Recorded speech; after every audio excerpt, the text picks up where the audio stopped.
A very good morning to you and welcome back to K24 This Morning. It is Thursday, as we said, and it's time for us to discuss our relationships. Now, for the last couple of weeks, we've talked about the marriage vow from its inception, from courtship all the way to introduction, and now to the marriage vow. Now, what is a marriage vow to you? For some people, it's just that thing that you say when you're in church, and then where you may now kiss the bride. But for some people, it is actually that solemn divine vow that you take for better, for worse, riches and in poverty, for sickness and in health. And that is why I am joined by Jennifer Karina, our resident marriage counselor. How are you doing? I'm very well. Last week, I was actually telling some guys that last week you were in Ghana. One of any jokes. What were you doing in Ghana? I was in a conference where African writers had come together. Okay. And I had been invited to facilitate and to inspire them about being able to, about the power of the written word, being able to write. If you have a story, yes, you should be able to write so that it can live on. It's about a legacy. A legacy. Yes. All right, amazing stuff. Yeah. And I hope they gave you the same warm, welcome we usually give you. Oh yes, for breakfast. absolutely. Walikupatia sausage venye si kupatia sausage. Ndoma hivi ama you ate fufu. Fufu, a lot of those plantains. Yeah. Okay. A lot of those. Nice. Yes. Glad that you enjoyed your time. Now, Thank you. Today we are talking about the marriage vow. Yes. I like your book because I've read, of course, a couple of chapters. Now, this is the workbook, Yes. Marriage Built to Last. And it talks about everything from, the courtship part of it, Yes. whether you're in the right marriage, Yes. and, after the promise and everything. Exactly. Such a powerful book. Thank you. All right, so let's focus now on the vow itself. Yes. We have talked about the courtship part, the introduction to the parents, and now we're talking about the vow. What, though, for someone who's probably thinking about it lightly, what is the marriage vow all about? The marriage vow is really about the intent and the promise. The intent is that from this day forward, I I choose to be your wife. Okay. Okay? That's the intent. And I'm committed to walk this journey of life with. Yes. And the vow is that I will stay with you for better, for worse. Yes. In sickness and in health. Meaning whatever happens, I mean, we are in this for the long haul. Okay. So God help me. In the presence of all these witnesses, Right. I make this vow. Okay, so let me take this opportunity and just rope you as the audience into this conversation. And the question that I want to ask you for today is, are you and your partner committed to your marriage vows? That's a very simple question, but it has a very deep meaning. Are you and your partner committed to your marriage vows? What she has just mentioned, sickness and in health, for better, for worse, riches and in poverty. Please find us on our Twitter handles at K24 TV, Facebook as well, and Instagram. You can call us on the line on your screen, and you can also text us on 21222. Okay, so for sickness and in health, kuna watu wengine, the marriage vow is already broken even before they make that vow. Yes. That means during the courtship period, people will dismiss you because you're sick. Yes. People will dismiss you because you're poor. Yes. People will dismiss you because, you're not in your better place. Yes. Obviously, that is what nowadays we determine before we even get to the marriage vow. People make sure, first of all, that you're healthy before they marry you. They make sure that you are rich before they marry you. They make sure that you are better before they marry you. Yes. Do you think there's a disconnect between generations? And basically, I would say that's okay, because that's your value. Yes. And it's very important that you align yourself with what your value system is and what is it that you're looking for. Okay. Because the minute you set out to look for a marriage partner, it's up to you to decide, I want a rich person. Yes. Nothing wrong with that. But, money comes in today, tomorrow it is gone. Right. So what basically is unfortunate is getting into a relationship with an illness and not disclosing that to your partner. Okay. And then it is discovered after the marriage. Right. So that's deceit. But if you choose to marry someone who has been sick, who has no money, that's a choice and it's okay. The most difficult situation is when you have already committed and because you have fallen ill, Yes. somebody chooses to walk out of you because you said, in sickness and in health. But there are very many challenges that there are people who are not able to cope with a bad situation. Right. And, you know, the commitment, first let me emphasize on the commitment. The commitment is not always about the other person. It begins with me. Am I committed? I should be committed. I make this commitment. I choose to be committed. And so beyond that, then I am reminded of the moral standing that I made in terms of the values. Right. Beyond that, there is a structure called marriage with guidelines and rules. Now, the minute you are committed, it is a decision that you have made. Yes. And you have chosen an institution called marriage, which you abide within the laws, because even in terms, as a citizen, there are certain expectations of you. As a Christian or whatever religion you ascribe to, there are certain expectations. As a society, there are certain expectations. And so regardless of what happens after the marriage, it is expected that you would apply some level of empathy, some level of endurance, and the bottom word, the hard word is commitment. Are you committed to what you signed up for? I want to pick up one of the words that you've used there, endurance. And endurance basically means that you're going to, when you get into marriage, you're going to get into some kind of pressure. And that is why you need to endure that pressure, whether it's financial pressure, health pressure, and so on and so forth. And a lot of people are unable to endure that pressure because sometimes you realize, I am not strong. I expect.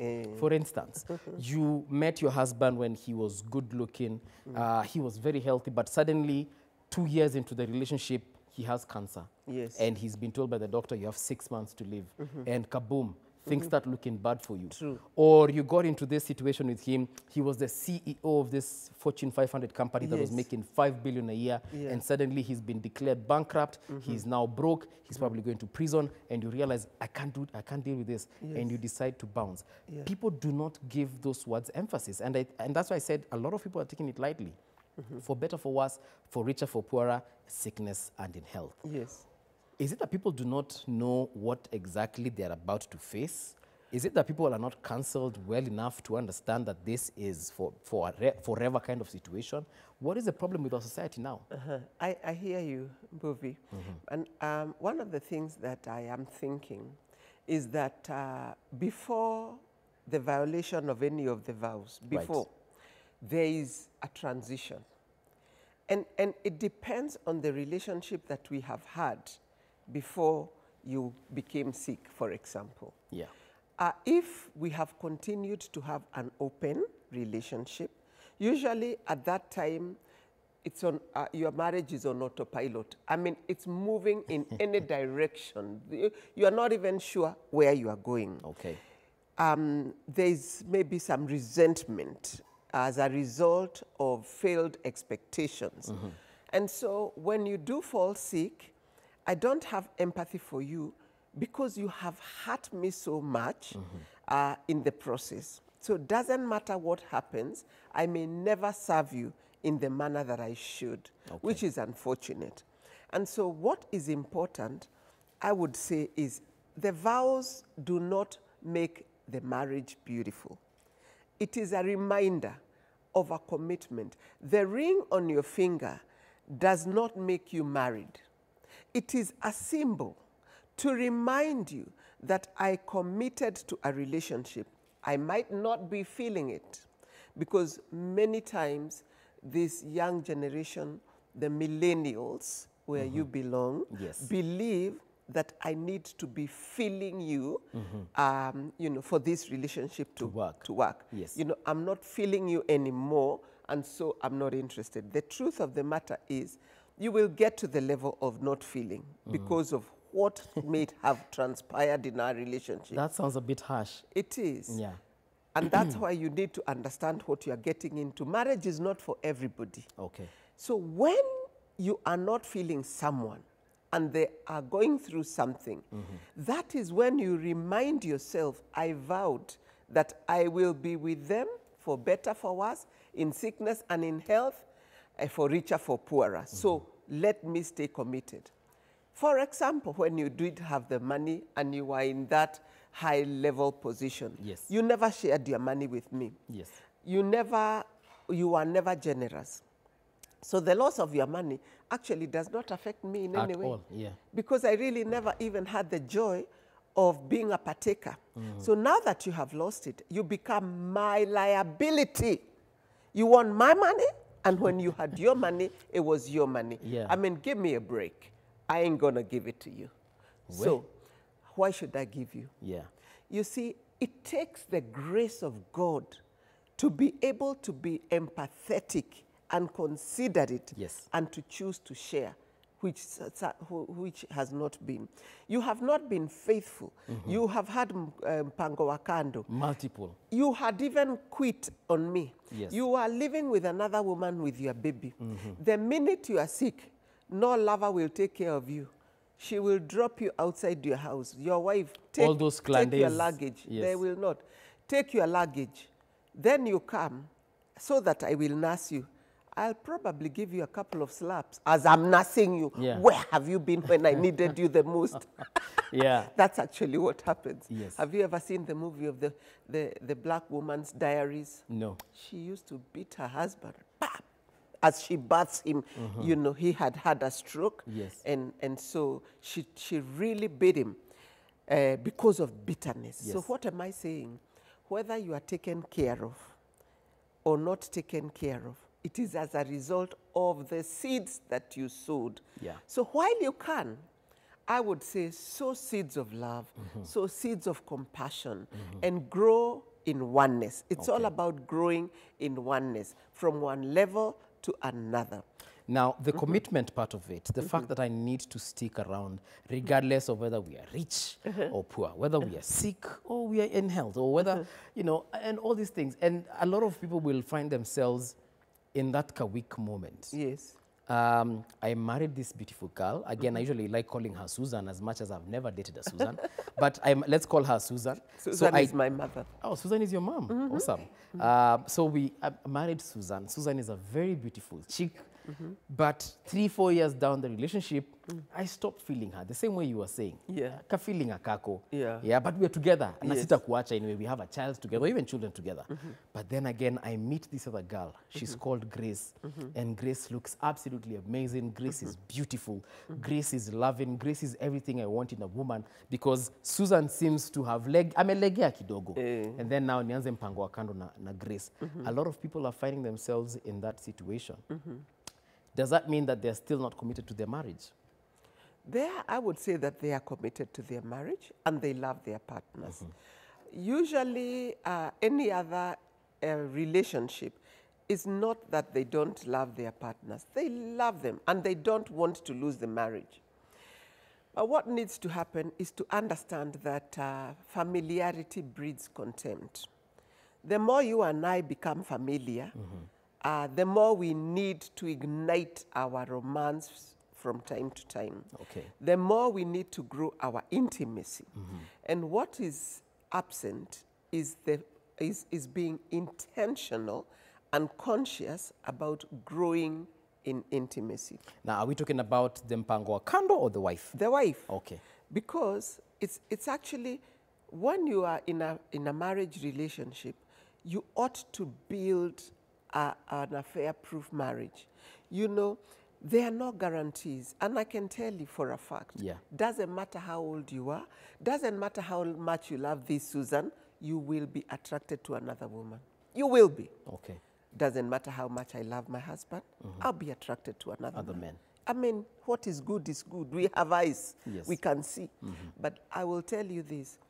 The commitment level that you have with your spouse is the reason you will not jump. The value that you place in your relationship is the reason you will think twice. And the bonding level that you have with your partner is the reason you will say, I think I want this, but if, you know, I get into this, it could be the beginning of the end of my relationship. Right. So it keeps you tuned. So what are you supposed to do? Whatever you do, don't leave yourself vulnerable. How do you leave yourself vulnerable? You leave yourself vulnerable by just not feeling your partner, not having common interests, not doing anything together, not resolving conflict, inviting anger and bitterness, unresolved, as long as you have unresolved issues. Because when you're not happy in a relationship, please talk about it. Find that moment every week that is our me time where you can say, how's been your week? I have an issue I'd like us to talk about. Lately, I'm not really happy. This is how I feel. And allow one another to be vulnerable without judgment. So when you allow me to be vulnerable and to say, you know me, I'm not feeling happy. Yeah. What is it that you want? I say, you know, I feel like you're aloof. I have not enjoyed intimacy with you. I feel ignored. You don't listen to me anymore. You don't come home. There's no quality time. And then we explain each other. And marriage is about new beginnings. Yes. Every week. Every single time. Every month, new. Because if you lose out on that, I mean, I don't know what would have happened to be 40 years down the line. I mean, the marriage would be dead. But the renew, constantly renewing, giving it a freshness intentionally. Without that, no marriage can survive. And I think we'll bring Mr. Karina here to tell us how 40 years the man lives in the moon. I make him happy intentionally. Okay. Yes. Intentionally speaking, there are individuals, because you mentioned intimacy and all this, and intimacy is actually killing a lot of marriages. Yes. Because either your husband is no longer available for you intimately, or your wife. Yes. And sana you will find men saying that the reason mimi ninaenda kucheza nje is because my wife is always telling me she's tired. Yes. She's always telling me she's tired. She always tells me that, oh, it's that time of the month. She always tells me, there are always excuses as to why I am not getting intimate with my wife. Yes. And that is why mimi nimejipatana, like we said, Grace instead of Susan. Yeah. How do they, because intimacy is something very, very intricate to talk about. You just can't talk about it easily or nonchalantly. A lot of people will say intimacy is one of their biggest problems. How do they tackle intimacy in marriage? Good question. I like that question. You know, when we get married, our expectation is this is the level we are going to be for the rest of our life. And we don't need to do anything. Truth of the matter is, marriage is about work. You work towards it.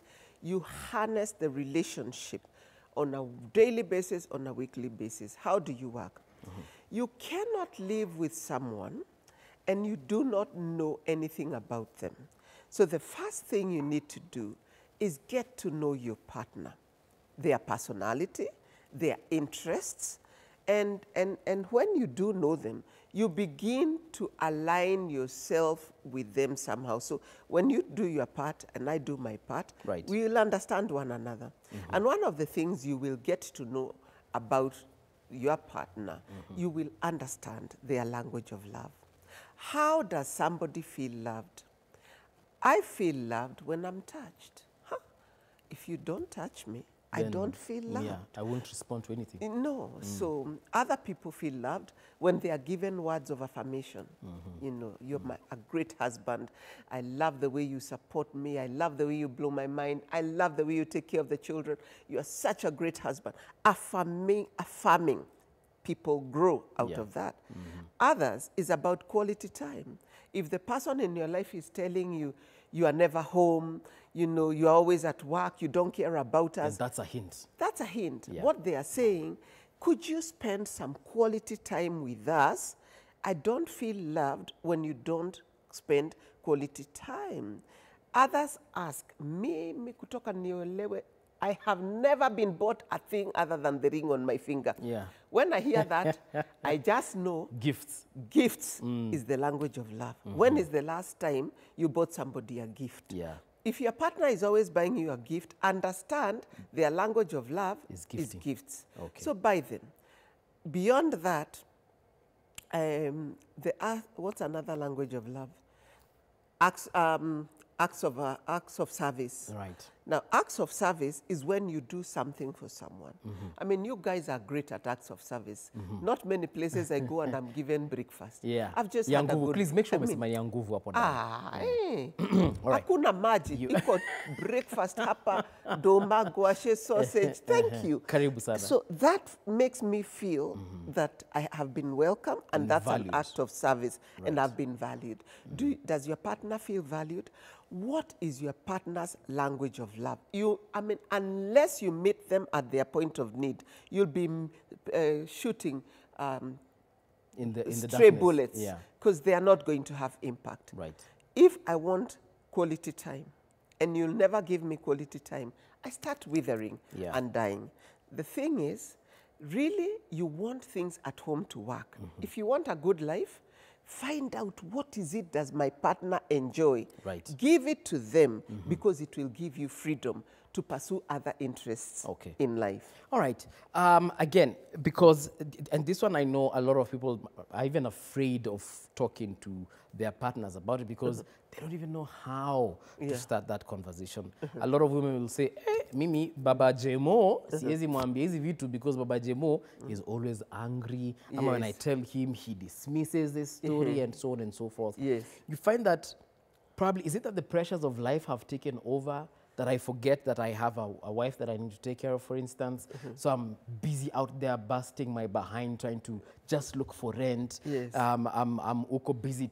Like, there's so much pressure out there that we are now forgetting family time. And by extension, we're forgetting our marriage vows. Yes. Yeah. I must admit that we are living in a fast-paced world. And the pressure is extremely high. However, it doesn't matter how high the pressure is, there needs to be a kind of an intentional effort of having an integration between your work life and your family life. But this is what happens. We start taking one another for granted. It doesn't happen overnight. It's several steps that lead to that. Okay. When I am under pressure, I behave in a manner that doesn't please you. How do I behave when I'm under pressure? I come home, I'm not speaking. You talk to me, I'm not in the mood. You need to understand your partner that when they are stressed, they don't talk. I want you to know, the viewers, it has nothing to do with you. So stop getting emotional. If your wife or your husband doesn't want to talk to you, it's okay. Is it okay, though? It is okay. You see, I am my own individual. You are your own individual. How I react under stress is not how you want me to react. So just get to know your partner, that when they are stressed, leave them alone. Give them space. Give them space. So this is basically what happens. Buvi, so are you okay? Why are you not talking to me? What have I done? Are you upset with me? Now, it irritates you 10 times more. You either walk away or you don't want to come home because you don't want this nagging wife who's on your case. Nothing is wrong. I just need space. I need time out. Leave me. I'm watching the TV. I'm actually not even watching it. I'm unwinding the stress of the day. I'm reading the paper. I'm not even reading it. I just need my space, a distraction. Now, another thing that drives people crazy is the manner in which we handle children. You see, when you and I get married, it's you and I, just you and me. Let's have our romance. Fireplace, let's go out, let's do. Soon, children come. And then there's a tension that is divided with the children. And sana, it's the women who do that. Yes, so that they can give a lot of attention. The man can feel neglected. And so why come home when you know, my wife is so busy with the children or the child and has no time for me? You've got to learn how to structure your time. You've got to give baby such a structure that they learn the sleeping hours are this, the eating hours are that, and my time with my husband is this, so that nobody is really missing out on that. So when that happens and you put your babies to bed and you know it's bedtime, it's my time with your father, and they respect that, you know, the man will feel valued Yes. and honored. But the problem with what you have said is now we need to make a timetable there. A timetable is a must. Yeah? Oh, yes. You got to structure.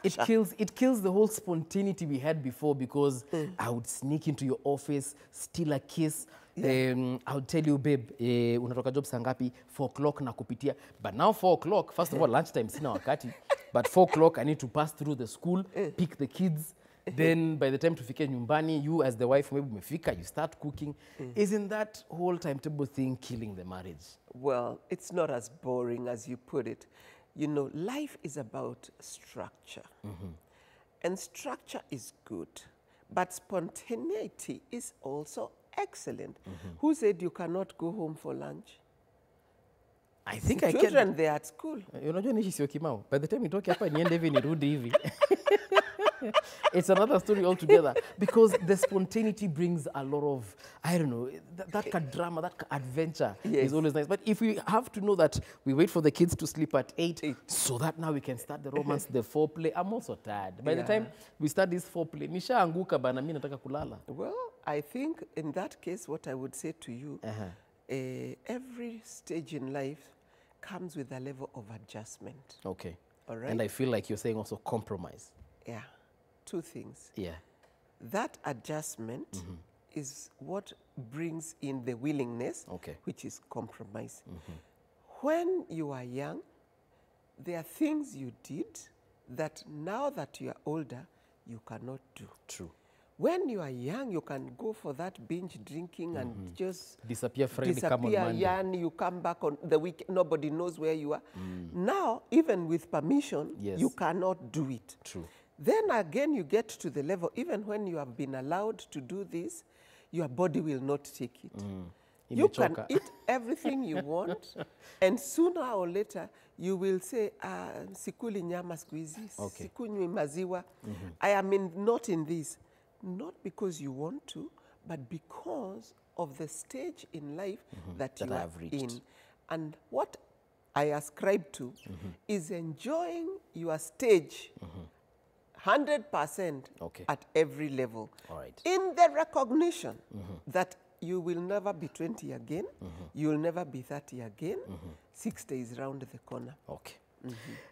We will take a short break right now. However, I want to remind you the question of the day. Now, if you're married, chances are you're committed to your marriage, but your partner isn't, or it is vice versa. They are committed and you're not. So the question I'm asking today is, are you and your partner committed to your marriage vows? Are you and your partner committed to your marriage vows? At K24 TV, Facebook, Twitter, and Instagram. The number on your screen, 0706 636 525 22222 is the number to SMS. Kindly let us know, are you committed? Is your partner committed? It's a very simple question that sometimes we take very lightly, but chances are you're actually in trouble because of that. Would love to hear from you. We take a short break. We'll be right back.